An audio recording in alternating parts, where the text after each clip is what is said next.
Hi Selena, my name is Cindy and I'm a social worker here at school, and I understand you wanted to come in to maybe talk about a problem or something you're having, so I was wondering what it is you're having a problem with that maybe I can assist you. So I'm actually on the verge of dropping out of college. I've been really struggling in my courses, and my GPA is really low, and I'm afraid that I'm not going to be able to finish what I started, and that's very disappointing to me, and I just don't know what to do at this point. What I don't know what services are available for me, and I really want to finish school. I really want to finish what I started. Okay, that could be concerning. Do you mind if I ask you a couple questions? Sure. So prior to coming to college, what were your grades like? Um, so I got a lot of like C's and B's. Okay, so you're usually a good student. I think so, but I struggle, but I try Okay. really hard. Okay. So what has changed, do you think, over this school year or the start of this school year versus your um, last time you were in school? So when I was in high school, I would get C's and B's, and college is a lot harder. Okay. Um, and I try really hard. I just don't know what to do.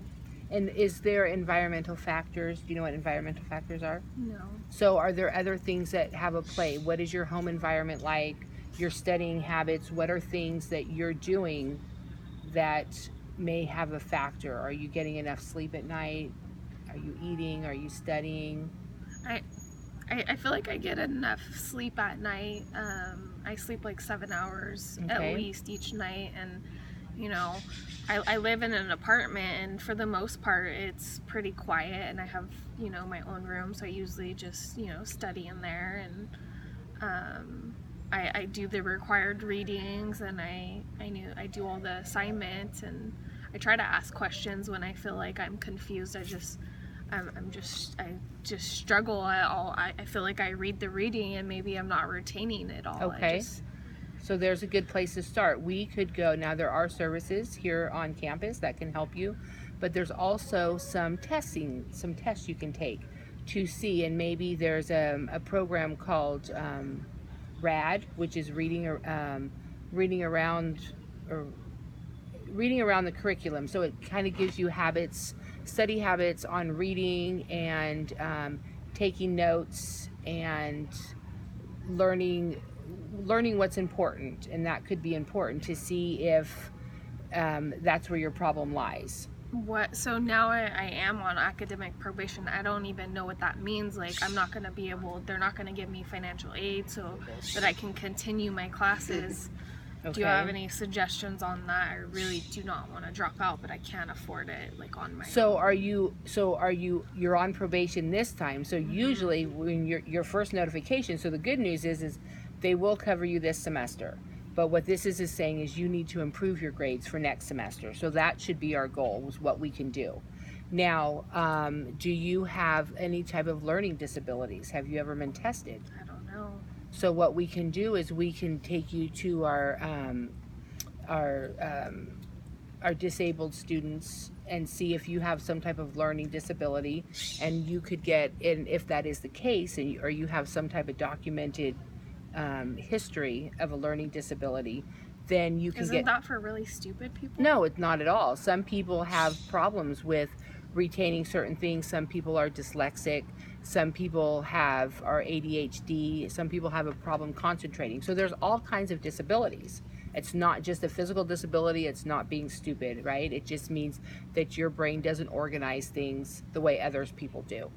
And so if there's a service on the campus that will offer you a chance to maybe have longer testing or take a test in a quiet room versus in the classroom, then why not get those services if you qualify for them? And that could improve that. I think that could help, like having longer times to take the test. They time the test, and that's kind of nerve-wracking.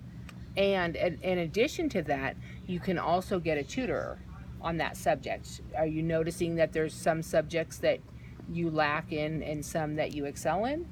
Or are you just kind of all across the board? I think like all across the board. So I think our first step, if you're willing to do that, would be to sit with our mental health assessment, and she will do an assessment on you, and they will give you a couple different kind of testing to see where you are, and then from there, we can go and see what kind of services you qualify for, or where we can get you help. Are you willing to do that? Yeah. Okay, am. so At this point, I'm willing to do awesome. anything to stay in And so school. what are some of your strengths? What has you motivated for school? I hear that you're very disappointed. So what are your, I mean, obviously you came here today, so I want to, I want to acknowledge that, and great for you for coming in and knowing you need help and wanting to succeed and not just give up. So what do you feel some of your strengths are? I mean, I don't really know, but I know that I want to finish school. So Okay. in some sense, I feel like that's a strength. Okay. Motivated Good. to finish. Maybe but- determination, because you're here. You came to me for help, right? And so you're willing to look at your behaviors and ways to improve that. So there's you have some good qualities there. And the fact that you got good grades before. So there's just something maybe that just needs to be some improvements made in your life or your learning styles, in your techniques. So if you're willing to do this, why don't we set up an appointment for Friday at 11? Okay. And you will come in and meet with the assessment team, and they will do some assessments. Okay. that Okay, sounds great. good. I'll see you then. All right, All right, thanks. bye.